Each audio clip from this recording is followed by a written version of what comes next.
hipnoterapi sendiri adalah terapi dengan menggunakan teknik hipnotis. Jadi yang paling penting kita ketahui adalah bagaimana dan apa itu hipnotis. Pada bagian satu ini kita akan bahas tentang dasar-dasar hipnotis dan hipnoterapi. Yang pertama adalah definisi hipnotis. Hipnotis adalah penembusan faktor pikiran sadar diikuti dengan diterimanya suatu pemikiran atau sugesti tertentu. Ini oleh Department of Education Human Services Division. Pada faktor pikiran sadar diikuti dengan diterimanya suatu pikiran atau sugesti tertentu. Jadi di dalam pikiran manusia ada pikiran sadar, pikiran bawah sadar, dan pikiran tidak sadar. Itu akan kita bahas selanjutnya. Definisi yang lain juga menyampaikan bahwa hipnotis adalah suatu seni eksplorasi alam bawah sadar. Jadi setelah informasi dari indera masuk ke pikiran sadar, yang tembus di bawah sadar itulah kita akan mengeksplorasinya lewat sugesti-sugesti tertentu. Definisi lain juga menyampaikan bahwa hipnotis adalah suatu kondisi yang menyerupai tidur. Definisi hipnotis yang lain juga, hipnotis adalah seni eksplorasi alam bawah sadar. Jadi di dalam pikiran manusia ada pikiran sadar, pikiran bawah sadar, dan pikiran tidak sadar manusia. Dan pada kondisi hipnotis kita bisa mengeksplorasi orang dalam kondisi pikiran berada di bawah pikiran bawah sadar. Definisi yang lain juga, hipnotis adalah suatu kondisi yang menyerupai tidur. Menyerupai tidur, bukan tidur, yang dapat secara sengaja dilakukan kepada seseorang, di mana seseorang yang dihipnotis bisa menjawab pertanyaan yang diajukan, serta lebih mudah untuk disugesti, karena orang yang terhipnotis sudah berada dalam pikiran bawah sadar dengan gelombang pikiran yang rileks. Sejarah hipnotis. Hipnotis pertama dikembangkan oleh James Braid pada tahun 1795 sampai 1860. Pada saat itu James Braid menggunakan sistem magnetisme, yaitu energi manusia berupa energi magnetik yang digunakan untuk bisa membantu orang dalam terapi. Jadi secara default kita mempunyai energi tertentu, energi kinetik, energi potensial, energi magnet. Dalam kehidupan manusia kita akan tersistem dengan alam, tersistem dengan makhluk ciptaan yang lain, tersistem dengan manusia yang lain. Jadi secara tidak sadar kita terkoneksi, baik secara negatif maupun positif. Semua tergantung dari kita. Dengan teori ini, James Braid menggunakan energi magnetis atau magnetisme untuk mempengaruhi orang lain dengan tujuan kebaikan. Mesmerism sendiri adalah teknik magnetisme dengan tanpa suara. Orang bisa memanfaatkan energi orang lain untuk tujuan pengobatan dan lain sebagainya. Pada tahun 1901 sampai 1980, Milton Wilhelm Erickson atau biasa disebut dengan Milton H. Erickson mengembangkan teknik hipnotis ini ke dalam hipnoterapis. Jadi beliau menggunakan teknik hipnotis dalam penyembuhan orang-orang yang sakit atau dalam tujuan terapis, sehingga disebut hipnoterapis. Dalam Milton Wilhelm Erickson ini juga membuat suatu proses hipnotis yang paling berperan adalah pikiran klien itu sendiri. Jadi ketika mengobati pasien atau mengobati orang sakit, memanfaatkan kemampuan pikiran mereka yang rileks untuk menyembuhkan mereka sendiri. Pada tahun 1958, Milton H. Erickson juga membuat suatu perubahan pola sugesti yang langsung menjadi tidak langsung. Langsung yang awalnya langsung dihipnotis dengan cerita, dengan ngobrol, dengan teknik-teknik tertentu yang diselipkan kata-kata hipnotik, sehingga mereka bisa tersugesti secara tidak sadar dengan tujuan-tujuan tertentu. Pada tahun 1900 sampai 1967 oleh Dave Ellerman membuat teknik induksi secara cepat dan ini sangat berguna untuk para tenaga physician atau medis atau dokter dan dokter gigi. Untuk penggunaan tenaga medis modern inilah dikembangkan oleh Dave Edelman. Kemudian Armand M. Siegel pada tahun 1913 sampai 2005. Lewat Armand M. Siegel inilah hipnotis banyak kita kenal dengan hipnotis permainan, hipnotis panggung, hipnotis untuk hiburan dan menghibur orang lain yang disebut dengan state hipnotis. Oke, perlu kita ketahui banyak pendapat yang salah tentang hipnotis, bahwa hipnotis itu menggunakan ilmu hitam. Ini adalah pendapat yang keliru. Hipnotis bentuk penguasaan pikiran. Ini juga tidak benar, karena orang dalam kondisi hipnotis mereka sadar. Kemudian hipnotis sama dengan tidur atau tidak sadar. Ini juga pendapat yang keliru, karena orang yang terhipnotis mereka sadar. Pendapat salah yang berikut, hipnotis sama dengan cuci otak. Ini tidak mungkin, karena otak tidak mungkin dicuci, karena kesadaran kita adalah pikiran bawah sadar kita atau orang lain. Kemudian hipnotis mengakibatkan lupa ingatan. Justru dengan menghipnotis, ingatan orang semakin kuat, karena kita bisa mengantarkan orang ke pikiran bawah sadar yang merupakan tempat penyimpanan atau memori terbesar dalam kehidupan manusia. Manfaat hipnotis yang pertama untuk tujuan terapi, yaitu dengan hipnoterapi tujuan untuk menyembuhkan gangguan psikosomatik atau gangguan emosi dan kejiwaan yang menyebabkan gangguan fisik. Yang kedua adalah tujuan edukasi atau tujuan pendidikan. Dengan hipnoterapi atau hipnoedukasi, kita bisa mengajarkan bagaimana siswa dan siswi bisa belajar dengan rileks, bisa menghafal dengan cepat dengan teknik hipnoterapi. Dengan hipnotis dan hipnoterapi, kita bisa mengembangkan pengembangan diri. Kita bisa mengenalkan potensi besar di dalam pikiran bawah sadar manusia yang bisa menyimpan informasi yang begitu besar sampai 88% informasi yang masuk. Kemudian lewat hipnotis juga bisa dikembangkan hypnostage atau hipnopanggung atau hiburan. Dengan hipnotis juga ini untuk tujuan hiburan dan juga untuk tujuan penjualan. Penting untuk diketahui adalah mekanisme pikiran dan tindakan. Ini merupakan dasar-dasar dari hipnotis. Seorang penghipnotis harus paham betul tentang mekanisme pikiran manusia dan tindakan. Manusia terdiri dari pikiran sadar dan pikiran bawah sadar. Pikiran sadar ini menguasai 12% dalam proses berpikir manusia.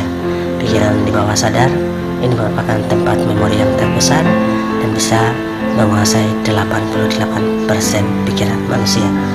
Dan dengan pikiran sadar dan di bawah sadar inilah menghasilkan sebuah pemikiran atau pola pikir, dan pada akhirnya menghasilkan sebuah tindakan. Dari informasi yang tersimpan di pikiran bawah sadar dan pikiran sadar kita akan menghasilkan pikiran. Jika informasi kita simpan dan kita asumsikan salah, maka menghasilkan pemikiran kita yang salah, dan pasti menghasilkan tindakan dalam kehidupan kita yang salah atau keliru. Dari kegagalan dan kesuksesan dalam kehidupan manusia ditentukan oleh apa yang tersimpan ke dalam pikiran manusia, dan bisa menghasilkan satu proses pikiran manusia dan mengarahkan manusia untuk bertindak baik secara sadar maupun tidak sadar.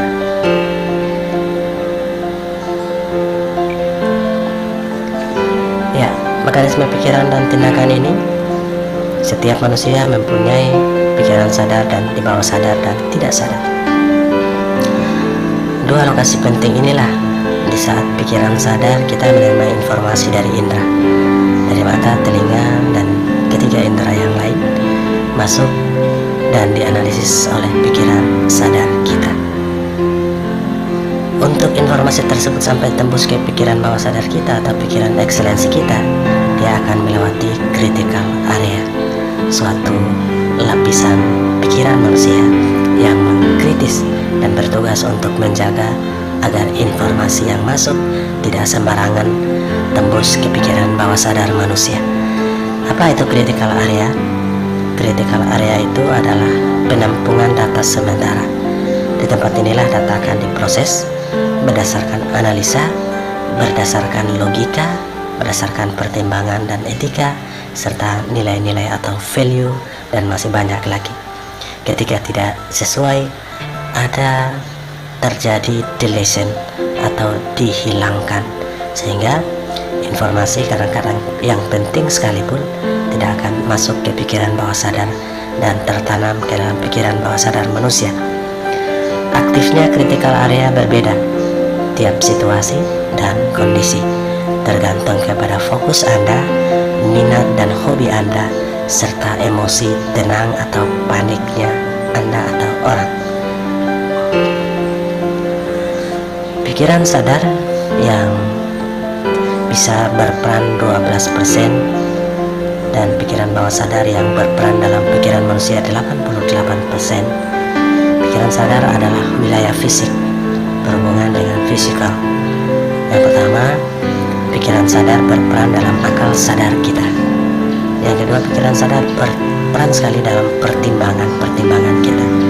Pikiran sadar kita yang menyebabkan kita kritis, kita logis, dan kita selalu membandingkan antara yang satu dengan yang lain. Pikiran sadar merupakan memori jangka pendek. Jadi setiap informasi yang masuk ke dalam pikiran sadar bisa saja terhapus dalam jangka waktu singkat. Apa berbeda dengan pikiran bawah sadar kita? Pikiran bawah sadar kita merupakan tempat memori yang terbesar dalam pikiran dan otak manusia, 88%, yang bisa dikatakan merupakan wilayah jiwa.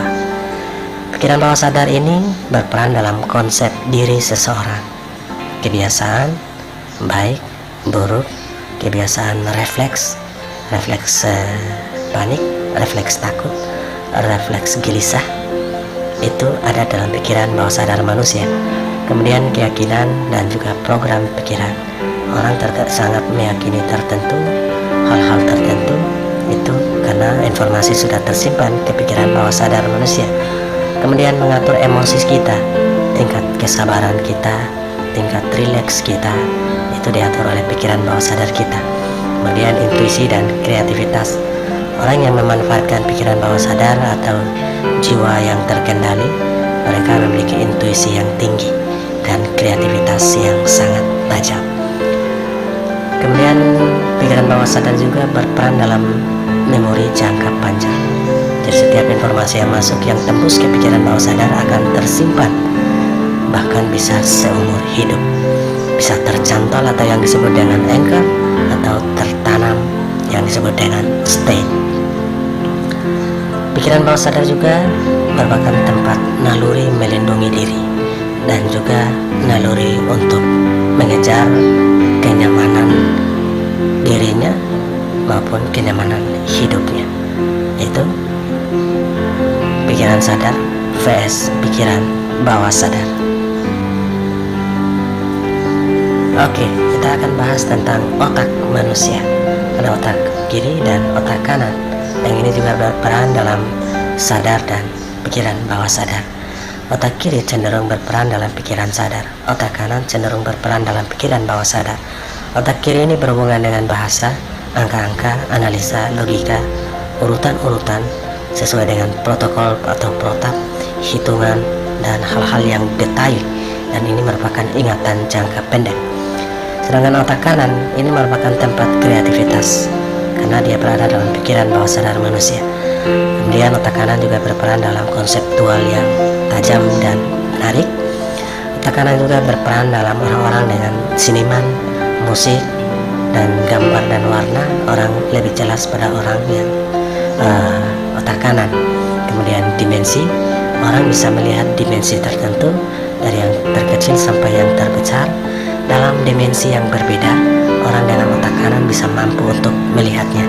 Kemudian emosi yang sabar dan imajinasi yang tinggi dan tajam. Otak kanan, karena dia berada di bawah pikiran bawah sadar, ini merupakan ingatan jangka panjang.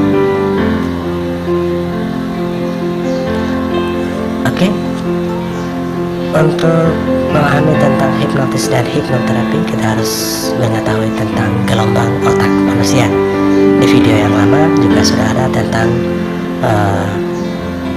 gelombang pikiran manusia, yang di zaman modern ini sudah bisa dianalisis dengan alat yang canggih, alat medis yang disebut dengan elektroensefalogram, atau alat untuk mengatur atau mengukur gelombang otak manusia. Gelombang beta antara 12 sampai 25 Hz. Ada yang mengatakan antara 12 sampai 18 Hz. Gelombang beta ini berada dalam kondisi yang terjaga, kondisi sadar kita, konsentrasi yang sangat tinggi. Misalnya di saat kita lari, di saat kita berolahraga, di saat kita berada dalam kondisi ramai, itu gelombang kita berada dalam gelombang beta. Pikiran tegang atau gelombang ini non sugesti atau tidak akan bisa terhipnotis. Sedangkan gelombang alfa antara 8 sampai 12 Hz. Gelombang alfa ini adalah kondisi masih tetap terjaga, namun sudah mulai santai atau rileks dan sudah mulai fokus, dan ini sudah bisa disugesti atau masuk ke dalam tahapan sugesti hipnotis. Yang berikut adalah gelombang theta. Gelombang theta ini adalah 4 sampai 8 Hz jika diukur dengan elektroensefalogram. Gelombang theta ini adalah setengah terjaga, sangat santai, sudah mulai ngantuk, sangat fokus dan sangat sugesti. Orang terhipnotis yang dalam berada pada gelombang theta, sehingga mereka sangat fokus ketika dialihkan, bahkan bisa melupakan hal-hal yang di sampingnya karena mereka sangat fokus dan sangat sugestif. Kemudian gelombang delta adalah gelombang 0,5 sampai 4 Hz. Ada yang mengatakan 0,1 sampai 4 Hz. Gelombang ini adalah gelombang tidur kita. Sensor indera kita terputus atau minimal rendah. Kemudian gelombang ini non sugesti karena kita sudah tertidur.